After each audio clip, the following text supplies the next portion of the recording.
क्या करना है बच्चों? सेमीकंडक्टर्स वाले कर लिया आपने?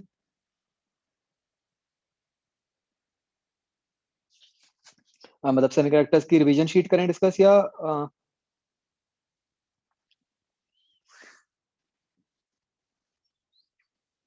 वो करूं मॉड्यूल करूं डिस्कस?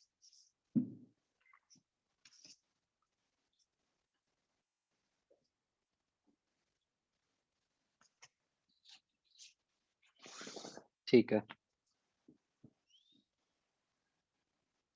बच्चों, मैं ना आपसे वैसे शेयर कर रहा हूँ, मतलब जो मैं आपको हर बार कहता हूँ कि अ, मतलब क्लासेस अटेंड करने की क्या इंपॉर्टेंस होती है। अ, जैसे मैंने पिछली बार जो सेमीकंडक्टर वाला आपको कराया, राइट? बिल्कुल यही क्लास मैंने उनकी ली थी, नॉन वेड वाले बच्चों की। ठीक है, इतना ही एग्जैक्टली यही कवर कराया था। और कल जेई मेंस के पेपर में, मतलब there were two questions only based upon the last lecture. मतलब वो दो क्वेश्चंस अगर मैं आपको बताऊं, वो ये थे।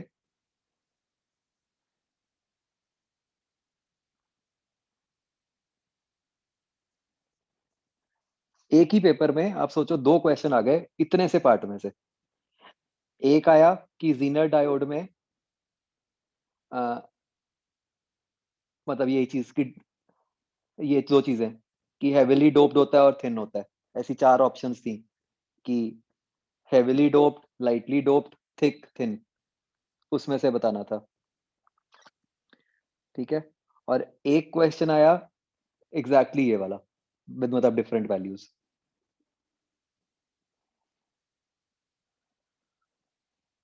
मतलब so you just never know कि क्या चीज, मतलब कैसे आ जाए।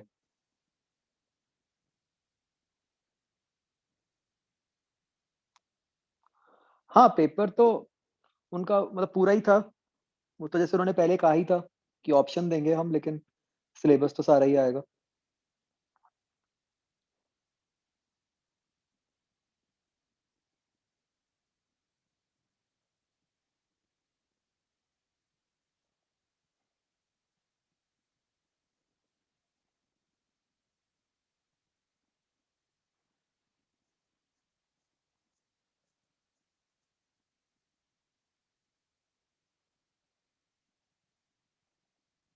हाँ बच्चों, बताओ इसमें।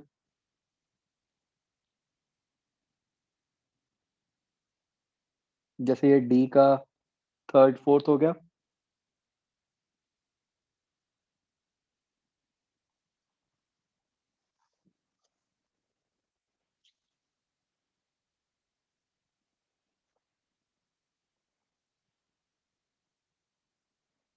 बोलो बच्चों। ओके। जी पार्ट।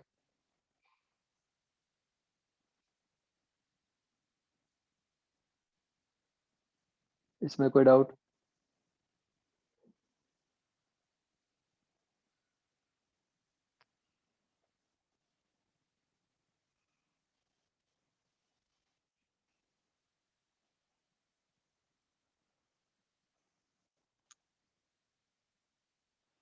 हो गए, कोई डाउट?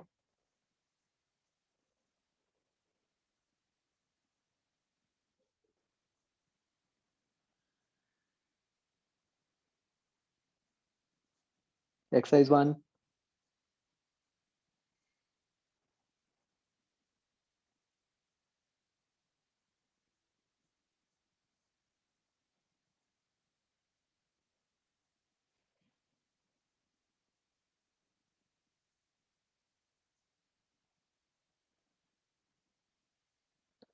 नहीं, उसकी जरूरत नहीं है आपको ना। बुलियन अलजेब्रा नहीं आना चाहिए, हम उसके बिना ही कर सकते हैं कोई भी क्वेश्चन।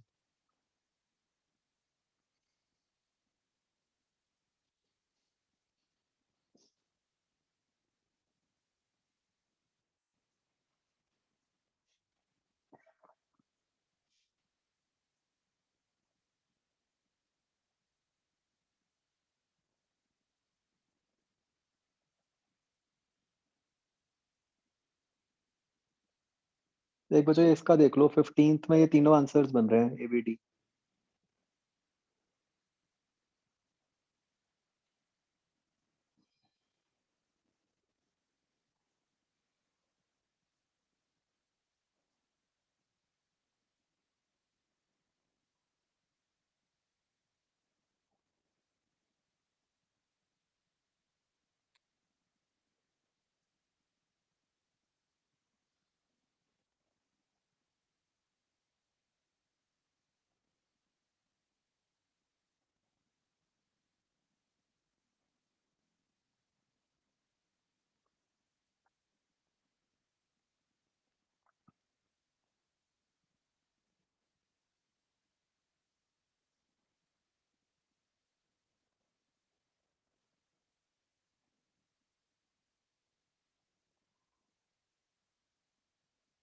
बोलो बच्चों, और कोई डाउट है तो।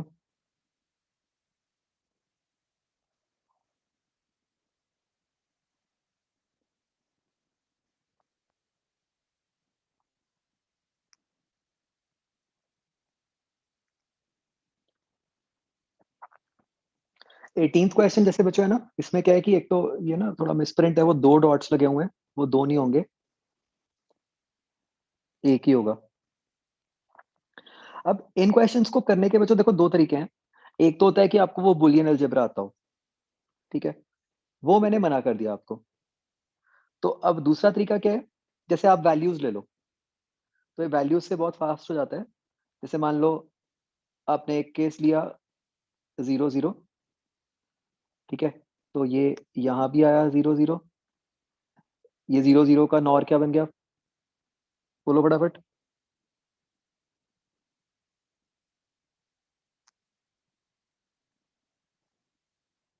क्या आएगा इधर बच्चों, आउटपुट ऊपर,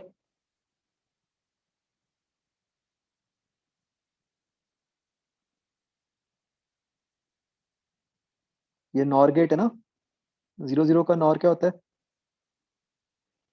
1, राइट। ऐसे ही नीचे भी 1। अब ये आगे कौन सा गेट है, नैंड गेट। नैंड गेट पे 1 1 इनपुट पे क्या आएगा, 0, है ना। तो आपको ये पता चल गया कि आपका 0 0 पे 0 आना चाहिए। अब एक बार ऑप्शंस देख लेते हैं। आखिरी पॉसिबल है कि 0 + 0 0 ही हो गया, है ना। ए ऑप्शन देखो, A.B क्या बना, A.B का क्या मतलब है, 0 0 का एंड, तो ये टर्म 0 बनी। A बार डॉट B बार मतलब 1 और 1 का एंड, ये क्या बन गया 1, है ना। और ये क्या बन गया फिर, 0 और 1 का और, तो इससे आउटपुट क्या आएगी,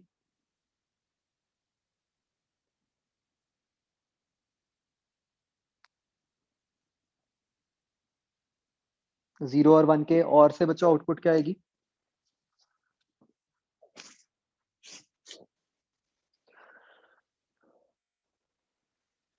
1 आएगी, है ना। तो इसका मतलब ये ऑप्शन तो नहीं हो सकती, ये ऑप्शन।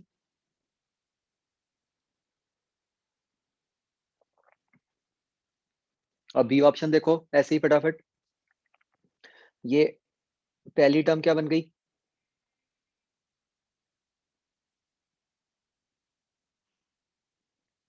0 और 1 का एंड, तो ये 0 ही बन गई। ऐसे ही ये टर्म भी 0 बन गई, है ना। तो ये पॉसिबल है। और सी ऑप्शन,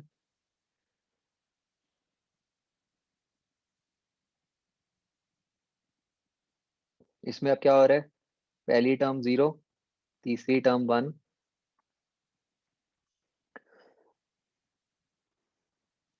अब बीच वाली टर्म को तो आपको देखने की भी जरूरत नहीं है, 0 और 1 का और आ गया, उसके साथ तो अब जो मर्जी आए, तो फाइनली तो 1 ही आएगा, है ना।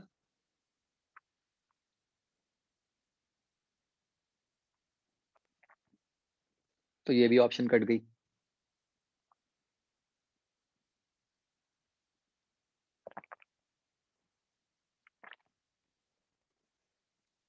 आ गया समझ।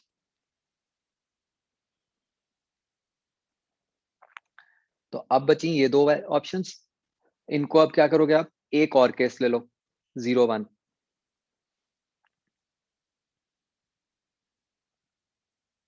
उससे निकाल लो प्रॉफिट। तो जैसे 0 1 का नॉर क्या हुआ, 0, 0 1 का नैंड क्या हुआ, 1,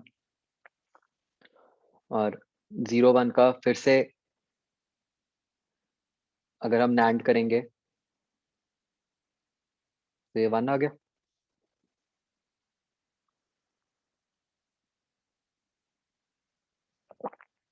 राइट।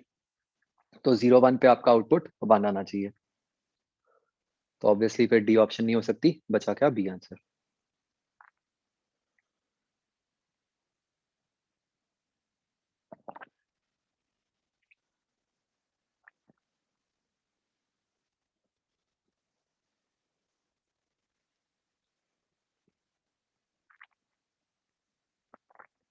आया समझ बच्चों?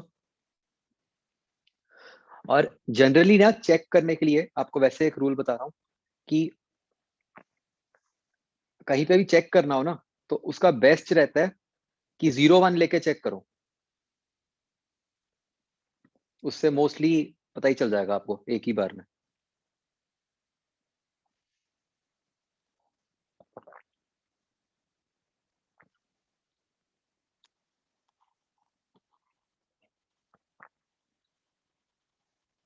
आगे बताओ बच्चों।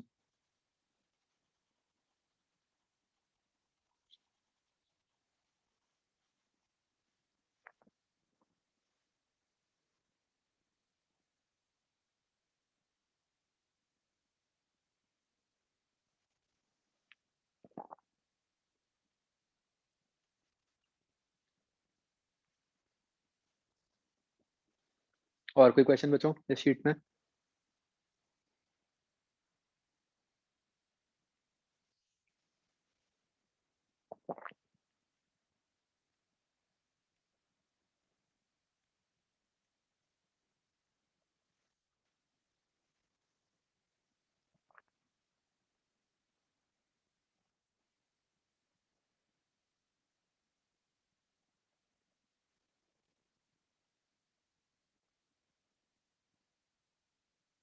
बच्चों और कुछ है इसमें, या मैं दूसरी शीट खोलूं?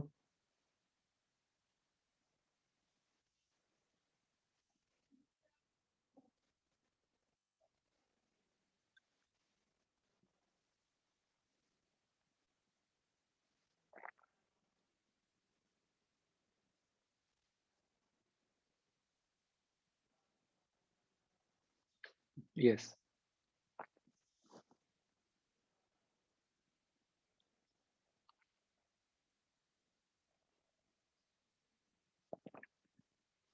Dominant mechanism, forward and reverse.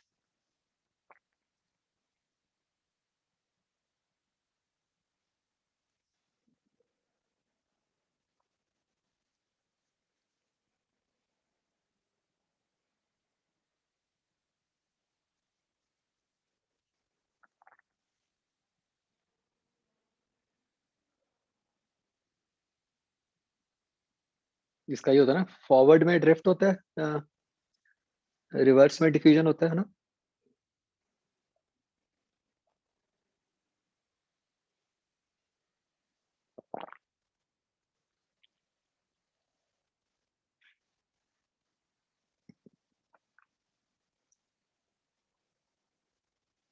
Right, ये आना चाहिए।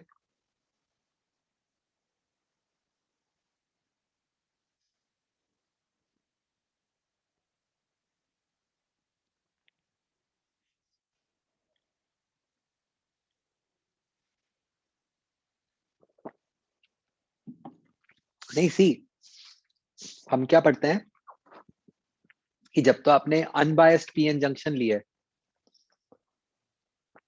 उसमें ऐसा हो रहा होता है इक्विलिब्रियम में, याद करो कि ड्रिफ्ट और डिफ्यूजन इक्वल हो जाते हैं, है ना। तो फॉरवर्ड ड्रिफ्ट को सपोर्ट करता है, रिवर्स डिफ्यूजन को सपोर्ट करता है। तो जब आप फॉरवर्ड कर दोगे तो ड्रिफ्ट बहुत ज़्यादा हो जाएगी।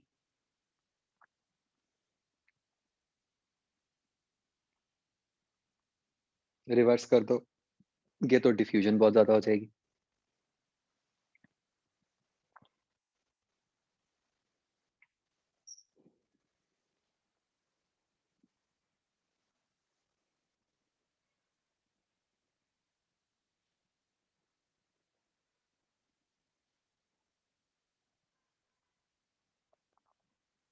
हाँ, तो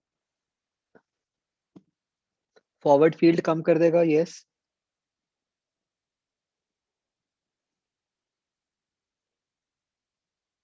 मैंने उल्टा बोल दिया क्या?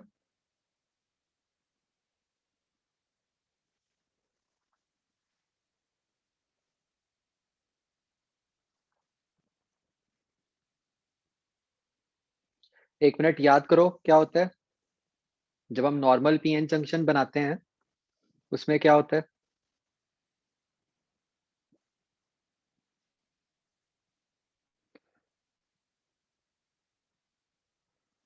मेजॉरिटी वाले डिफ्यूज कर रहे होते हैं, माइनॉरिटी वाले ड्रिफ्ट कर रहे होते हैं, इज़न्ट इट? ये याद करो।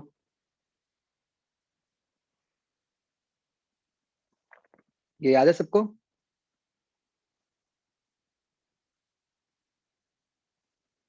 कि मेजॉरिटी वाले डिफ्यूज कर रहे होते हैं, माइनॉरिटी वाले ड्रिफ्ट कर रहे होते हैं, जिनका इक्विलिब्रियम में इक्वल हो जाता है।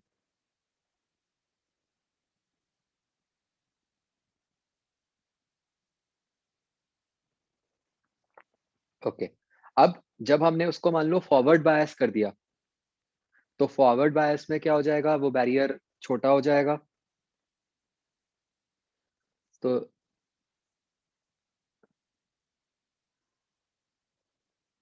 अब जो मेजॉरिटी चार्ज कैरियर्स हैं, वो इज़िली राइट को शिफ्ट कर सकते हैं,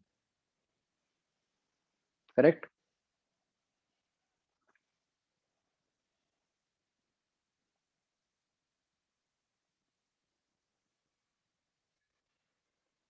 तो इससे ये निकला कि फॉरवर्ड में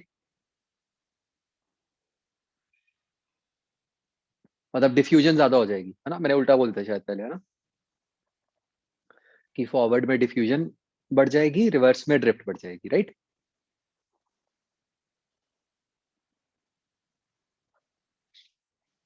हुँ। ये पीछे गलत दिया होगा क्या? ठीक है, मतलब बी आएगा।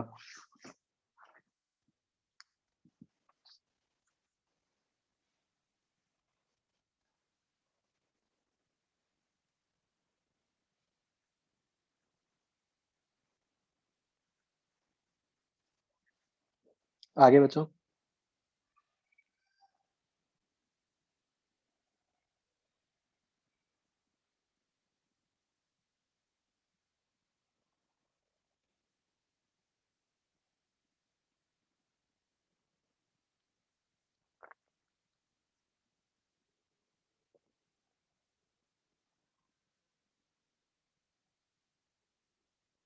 Thirty third question.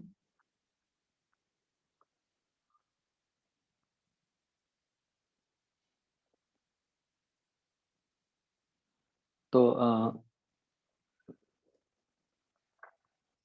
मतलब बेसिकली इसमें ये मेंशन्ड होना चाहिए कि वोल्टेज किस तरह से लगाई है। वो आप मान लो कि रिवर्स ही लगाई होगी, ताकि ये ब्रेकडाउन हुआ रहे। तो टोटल 17 है, ज़ीनर के अक्रॉस 9 होएगी, तो आर के अक्रॉस 8 बची,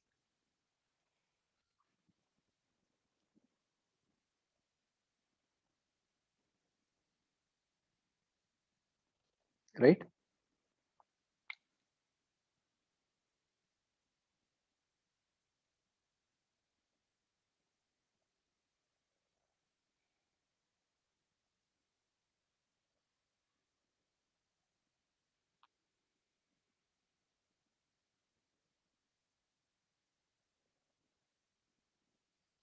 नहीं, आपको तो ये पता है ना कि ये जो भी कॉम्बिनेशन होगा, इसके अक्रॉस वोल्टेज जो है वो 9 वोल्ट ही होएगी।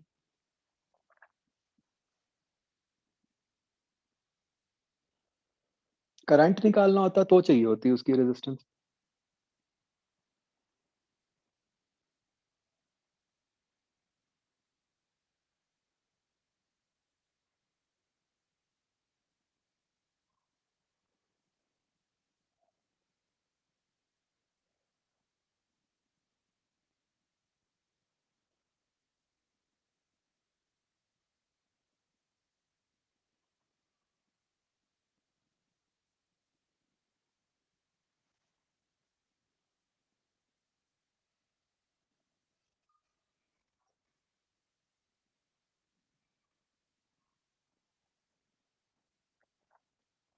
नहीं नहीं, ऐसे नहीं होता। मतलब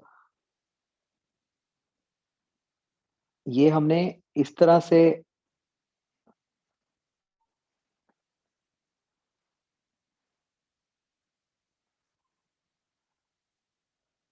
17 प्रोवाइड किया होगा। ठीक है।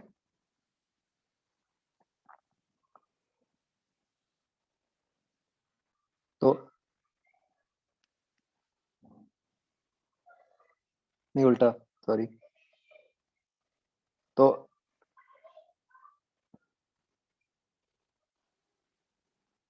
तो वो डायोड, हाँ ऐसे आएगा, है ना।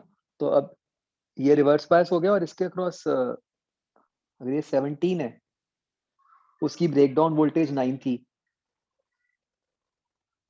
करेक्ट। तो इसके अक्रॉस तो वोल्टेज 9 ही होगी ना। ये तो उससे ज्यादा होने ही नहीं देगा।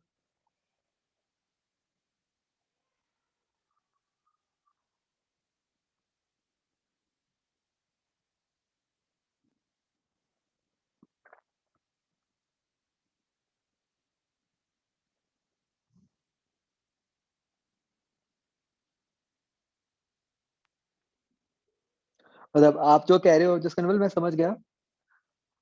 बट वो कभी होता नहीं, पॉसिबल नहीं है वो सिचुएशन।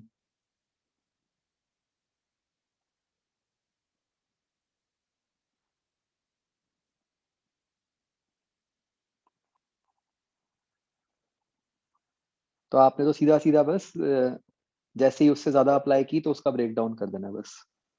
हाँ।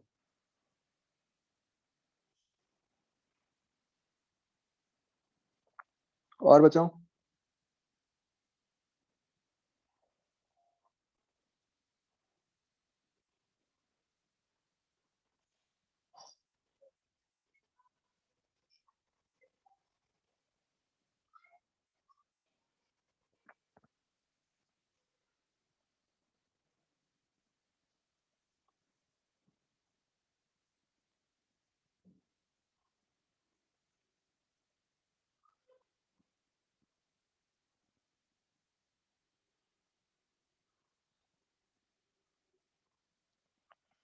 70th question. इसमें भी जैसे अभी मैंने बताया कि मान लो हम 0 1 ले लें, तो ये 0 1 का नैंड हो गया। तो यहाँ 0 आया, और इधर आउटपुट 1 आ गई। तो 0 1 पे आउटपुट 1 आनी चाहिए। तो इससे पता चल गया हमें नॉर नहीं हो सकता। नॉट तो वैसे ही नहीं हो सकता, क्योंकि नॉट में तो एक ही इनपुट होता है। ठीक है। और नैंड भी नहीं हो सकता, क्योंकि 0 1 पे नैंड में तो 0 आएगा। तो बस डी आ गया।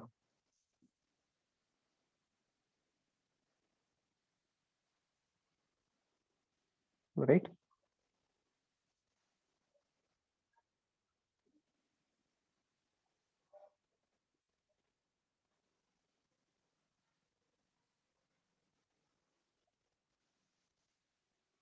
बीच में 1 आएगा क्या? 0 1 का नैंड। हाँ 1 आएगा। उल्टा कर दिया मैंने।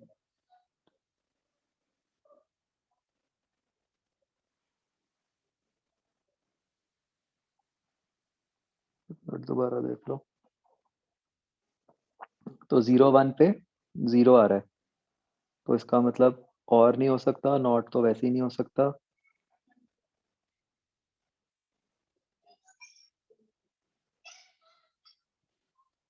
हाँ वो भी सोच सकते हो।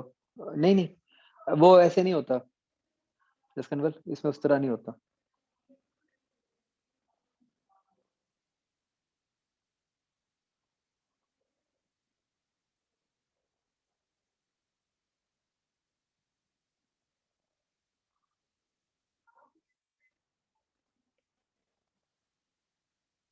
इसमें वैसे ये बनेगा ना, अगर आप सोचो कि वैसे हाँ एंड तो बन गया, सही कह रहे हो कि ए डॉट बी का हम एक बार उल्टा कर रहे हैं और उसका फिर उल्टा कर रहे हैं, एंड बनेगा ये तो। वो सीधा ही दिख रहा था बेसिकली। कैसे कि नॉट और नॉट इकट्ठे हो गए ना, तो वो तो एक दूसरे को कैंसिल ही कर देंगे।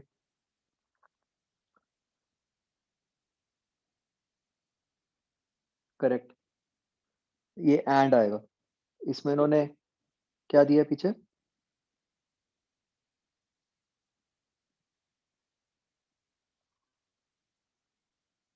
अच्छा, वो ए में फिर मिसप्रिंट है।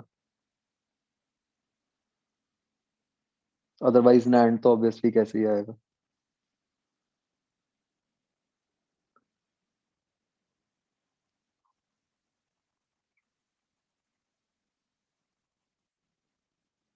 आगे।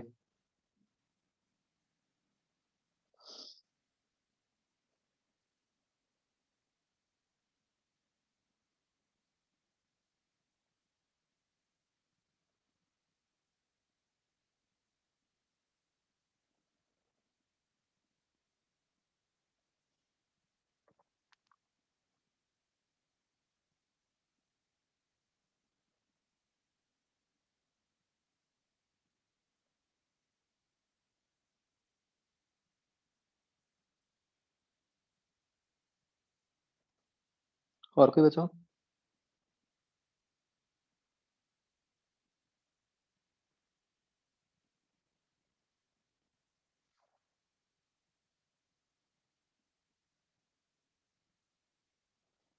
डन।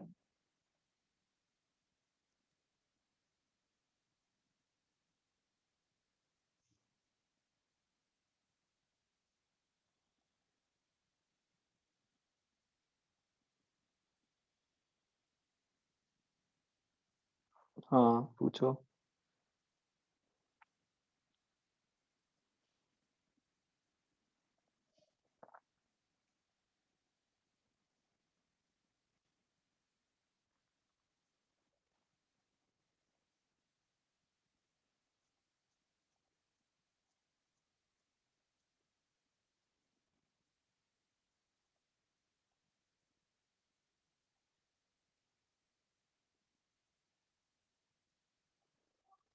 ओके, जो ये वाला है, सी इसमें बस आपको ना दो तीन पॉइंट्स याद रखने होते हैं इन रिलेशन टू प्रेशर वाली चीज। ठीक है, ये सुन लो। मतलब नॉर्मली हम क्या करते हैं कि जैसे जब ऑर्गन पाइप बनाते हैं, ठीक है, तो हम यहाँ पे रिलेशंस भी निकाल लेते हैं। लेकिन हम जब यहाँ पे नोड्स एंटी नोड्स की बात करते हैं जनरली,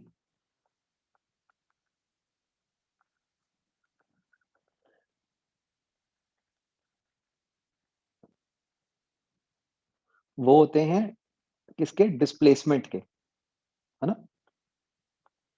कि हम कहते हैं कि नोड मतलब जहाँ पे पार्टिकल मूव नहीं कर सकता, राइट, मतलब हम उसकी डिस्प्लेसमेंट जीरो कर रहे हैं। ठीक है? मैं इसको बच्चों लिखवा ही देता हूँ आपको, लिख लो properly.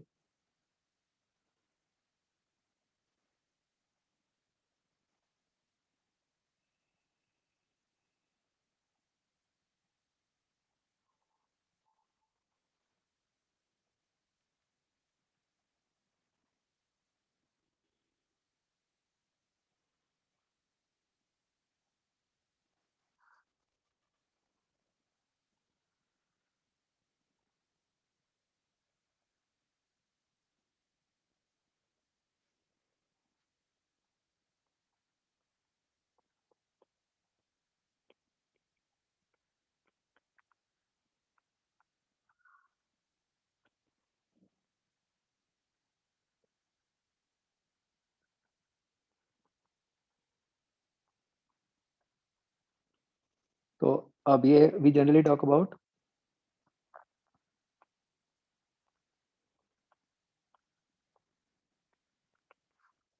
Displacement nodes anti nodes, right? तो ऑब्वियसली ये बात हम तभी कर रहे होंगे जब हमने इक्वेशन भी इन टर्म्स ऑफ डिस्प्लेसमेंट ही लिखी होगी, ठीक है? अब हम इक्वेशन जो है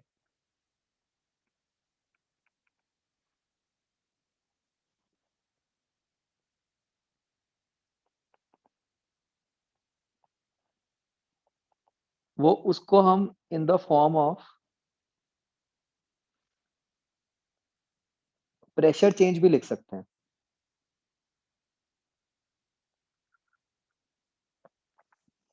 ठीक है? तो वो कैसे लिखना है that we are not bothered, but उसको लिख के क्या आ जाता है हम वो समझते हैं। जब हम कहते हैं प्रेशर नोड, ठीक है, उसका मतलब हुआ कोई ऐसा पॉइंट जहां डेल्टा पी जीरो है, ठीक है? जैसे डिस्प्लेसमेंट नोड का मतलब था जहां डिस्प्लेसमेंट जीरो है, ऐसे ही प्रेशर नोड का मतलब है जहां चेंज इन प्रेशर जीरो है, ठीक है? और ऐसे ही प्रेशर एंटी नोड का मतलब होता है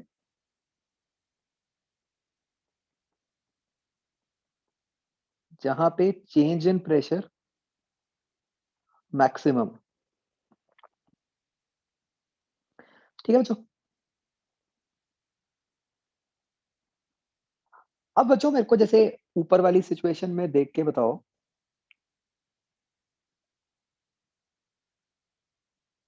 जैसे जो ओपन एंड होता है हम वहां पे ये मानते हैं कि डिस्प्लेसमेंट एंटी नोड होता है, राइट?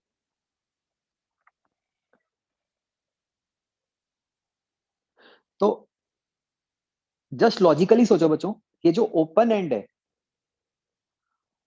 ओपन एंड में प्रेशर में कितना चेंज होगा?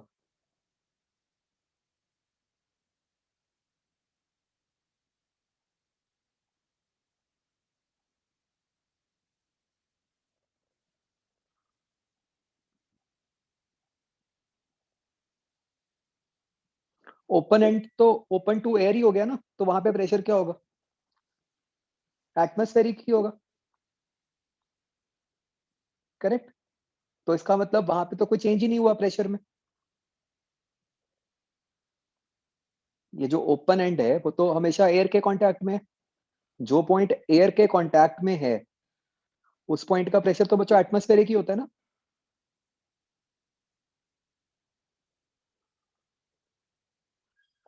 तो इसका क्या मतलब हुआ कि ओपन एंड पे तो कोई प्रेशर चेंज ही नहीं हो रहा।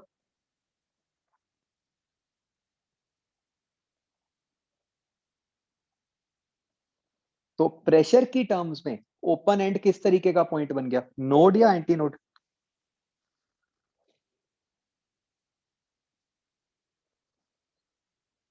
नोड, ठीक है? तो अब देखो क्या क्या चीजें हमें याद रखनी है।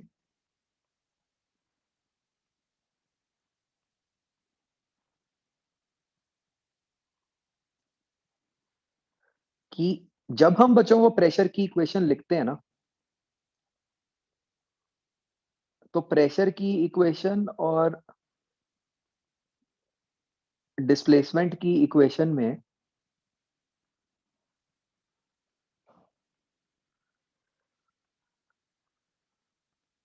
पाई/2 का फेज डिफरेंस होता है,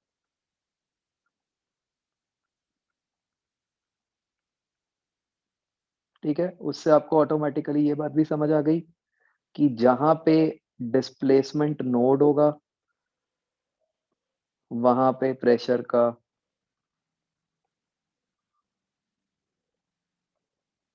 एंटी नोड होगा, ठीक है? और जहां डिस्प्लेसमेंट एंटी नोड होगा वहां प्रेशर का नोड होगा। तो बच्चों ये बहुत ध्यान रखना है, अगर कुछ नहीं मेंशन्ड होता तो हम उसको डिस्प्लेसमेंट का ही मान के चलते हैं, ठीक है? कंफ्यूज मत होना।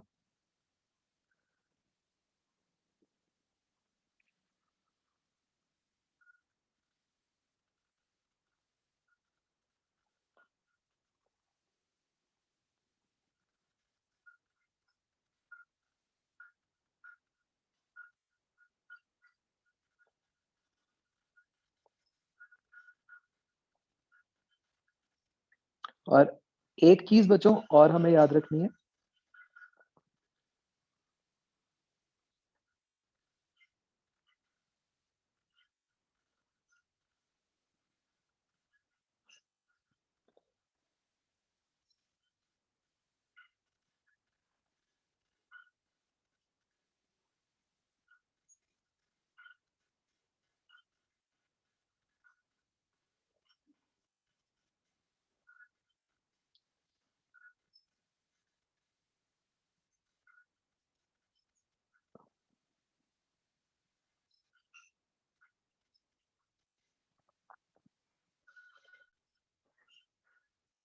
जैसे बच्चों अगर आप यहां से एक हाई प्रेशर पल्स भेजो,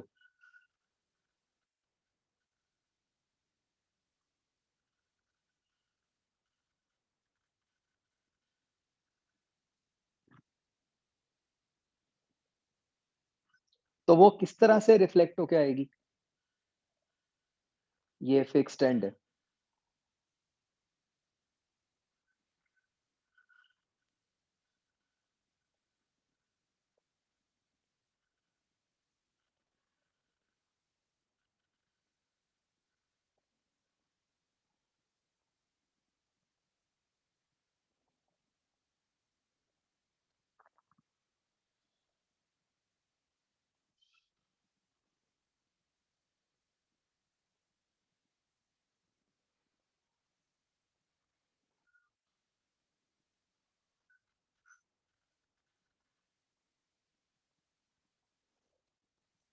नहीं, यहाँ पे वो कंसेप्ट लगेगा चेंज इन डायरेक्शन एंड उल्टे वाला, बताओ।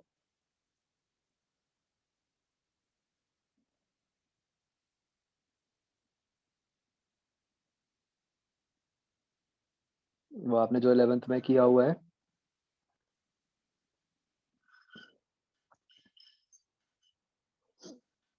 वो नहीं लगेगा, बताओ क्यों?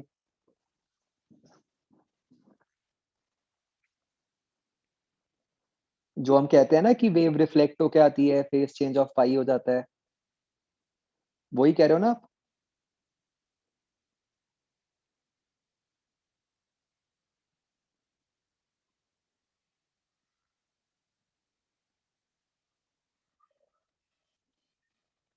वो कब होता है? वो होता है from hard boundary. Hard boundary का क्या मतलब होता है? Denser medium, right? Denser medium का मतलब जहां स्पीड कम हो जाती है। यहाँ पे साउंड के लिए जो आपने बाउंड्री बनाई है सॉलिड, वो क्या है? वो डेंसर मीडियम है या रेयर मीडियम है? सॉलिड के अंदर तो साउंड की स्पीड बढ़ जाती है ना।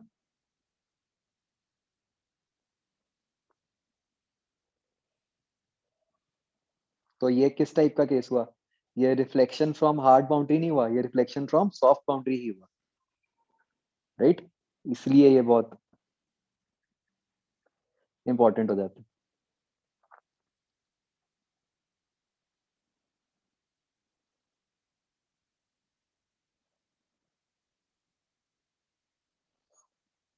समझ गए बात? सर हमने ये लिखा हुआ था अगर फिक्स एंड से रिफ्लेक्शन हो तो फेज नहीं डिफरेंस नहीं, पाई का आएगा। वो उसको ना मतलब फिक्स्ड एंड पर्टिकुलर केस होता है उसका, मतलब ideally you should write it as मतलब हार्ड बाउंड्री, डेंसर मीडियम। तो अगर हमने कभी देखना भी है तो हार्ड बाउंड्री से देखें। हाँ हाँ, बिल्कुल बिल्कुल, हमेशा हार्ड बाउंड्री सॉफ्ट बाउंड्री उसी से देखो। ओके।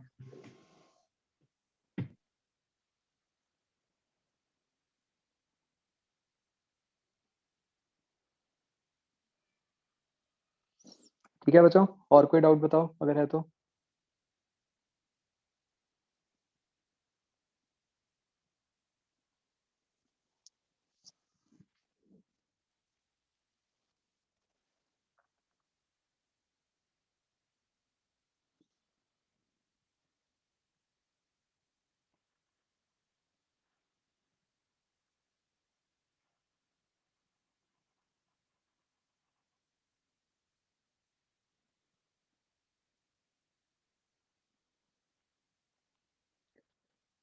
10th क्वेश्चन भी बहुत इंपॉर्टेंट है।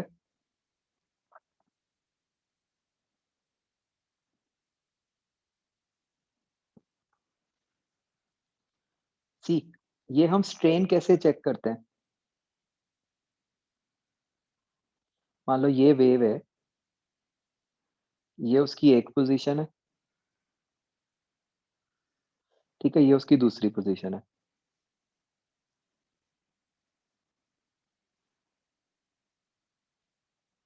राइट? तो ऑब्वियसली जो एंड्स हैं आपको दिख रहा है कि वो नोड्स हैं, बीच वाला पॉइंट एंटी नोड है। अब आप स्ट्रिंग के बच्चों छोटे छोटे पार्ट्स ले लो, जो कि ये दो रेड वर्टिकल लाइंस के बीच में है, ठीक है?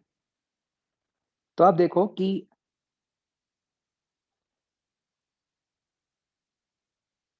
एंटी नोड वाले पार्ट्स को कंपेयर करो और नोड वाले पार्ट को कंपेयर करो।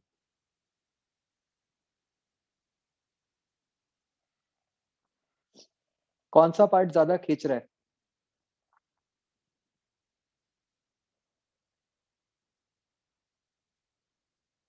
नोड वाला, ऑफ कोर्स, है ना?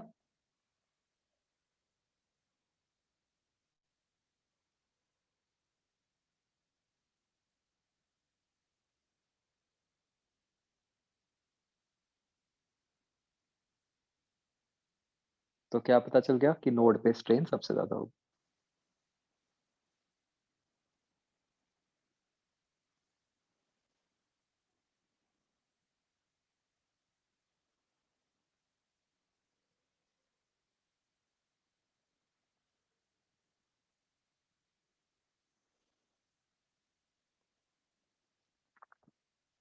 Anything else?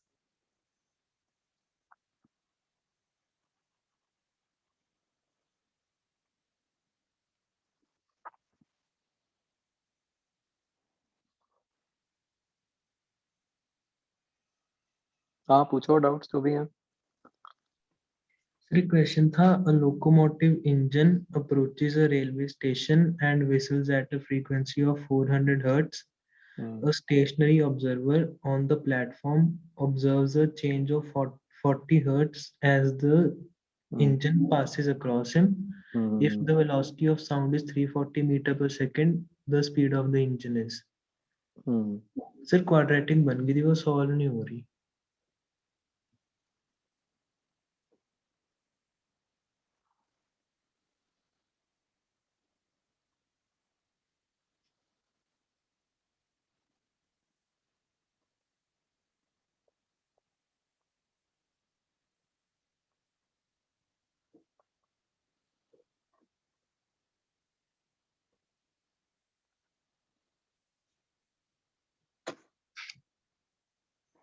लेफ्ट वाले केस में V पॉजिटिव होगा, राइट वाले केस में V नेगेटिव होगा, है ना?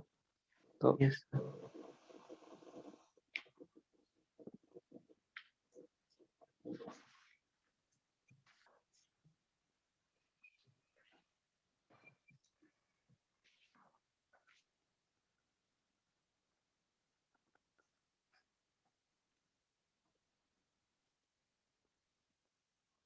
ये 40 है ना? फ्रीक्वेंसी क्या दी हुई है? 400 साउंड की स्पीड? 340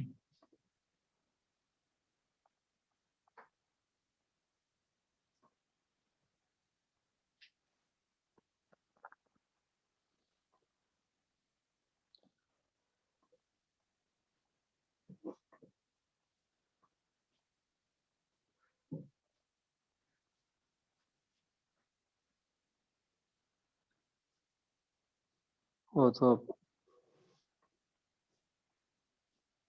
ज्यादा हो तो हिट एंड ट्रायल से भी कर सकते हो आप। वैसे तो ये बन गई सीधा VA² माइनस 680 VS।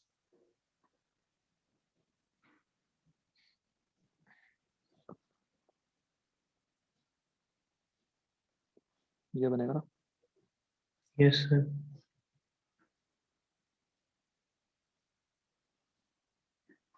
नहीं, यहाँ प्लस होगा।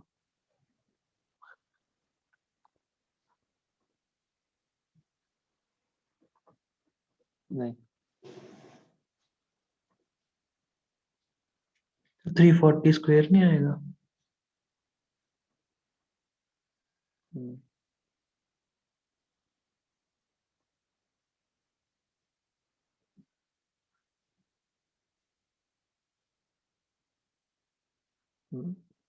कुछ गड़बड़ हो गई। अच्छा नहीं, एक ये जो है एक यहाँ पे एक 10 का फैक्टर एक और भी आया था ना, फ्रीक्वेंसी 400 थी, जब उससे डिवाइड करेंगे तो ये 3400 बन जाएगा। ये बनेगा VS square plus 6800 VS minus 340 square.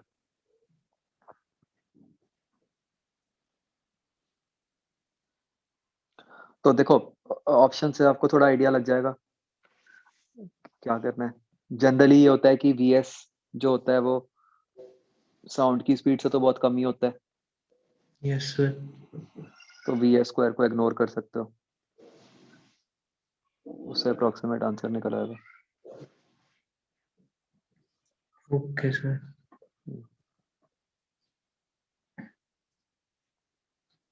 Sir इसके सॉल्यूशन में उन्होंने बायनॉमियल थ्योरम लगाई है। हाँ वही, बाइनोमियल का भी मतलब यही होता है ना कि आप उसको छोटा अज्यूम कर रहे हो। Okay sir.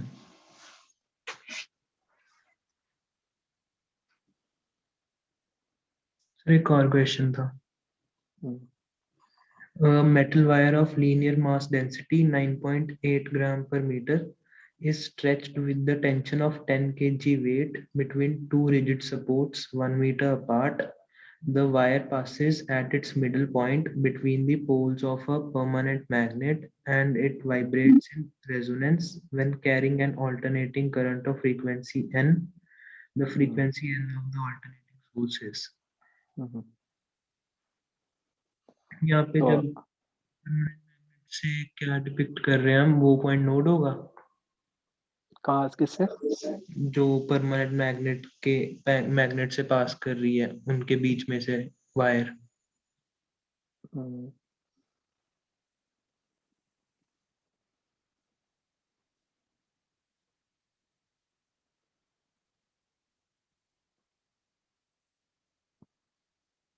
वो लाइन दोबारा पढ़ना, क्या था परमानेंट मैग्नेट वाली?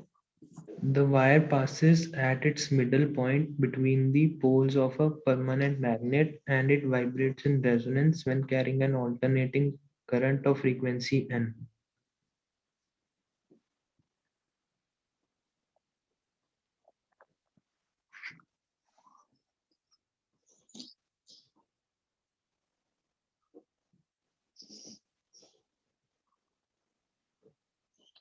मतलब बाकी सारा तो क्लियर हो ही गया ऑब्वियसली कि क्या करना है, सारी इंफॉर्मेशन गिवन है, V दिया हुआ है और वो करना है। हाँ जी।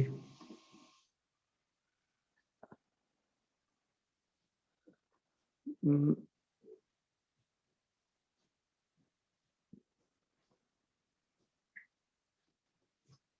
नहीं, मैग्नेट का मतलब वो नहीं है कि उसको वहां पे नोड मानना है।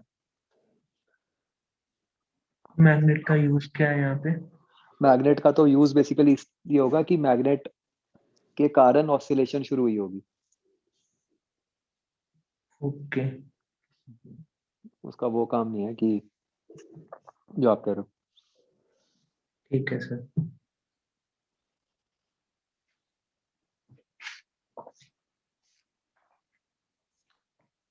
और सर एक जो वो क्वेश्चन होते हैं कि हमने एक पल्स भेजी एक रोप से तो वो अब एक एंड से टकरा के वापस आ रही है, वो डेंसर रेयर से कैसे करने बता दो। उस केस में तो बस सीधा जो फिक्स्ड एंड है वो एक तरह से वो हो गया ना हार्ड बाउंड्री, हाँ जी। तो वो वही उल्टा होके आएगी, face change of five. Hard boundary कैसे सर? मतलब जब हमने फिक्स ही कर दिया इस एंड को यस सर। और ये एक ट्रांसवर्स वेव है, यस सर। तो यहाँ तो हम ये मान रहे हैं ना कि वेव आगे ट्रैवल ही नहीं कर सकती, यस सर। तो मतलब ये तो बिल्कुल ही डेंसर मीडियम हो गया ना, ओके, तो इसलिए वोल्टा होके वापस आ गया। अगर यहाँ पे फ्री एंड हो तो कैसे सोचना है? फ्री एंड है तो वो तो बस दो केस होते हैं ना, जो कि डेंसर है तो मतलब वो उल्टा होके वापस आती है, रेयर होता है तो एज इट इज वापस आ जाती है। हाँ जी सर, वैसे तो यार मुझे फिक्स्ड और उससे तो आता है, फ्री एंड से। डेंसर एरर से आपने जैसे आज वाला क्वेश्चन कराया था, तब कंफ्यूजन हम्म। होगी कि कैसे करें। नहीं नहीं, मतलब फिक्स्ड एंड जो है वो डेंसर मीडियम हो गया एक तरह से, फ्री एंड जो है वो रेयर मीडियम हो गया। ओके, बस यही थे। ठीक है, कुछ और कुछ?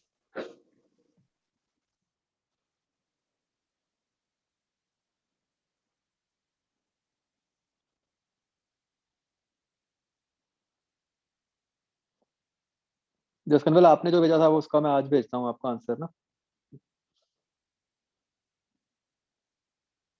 चलो ठीक है बच्चों, ओके देन, बाय।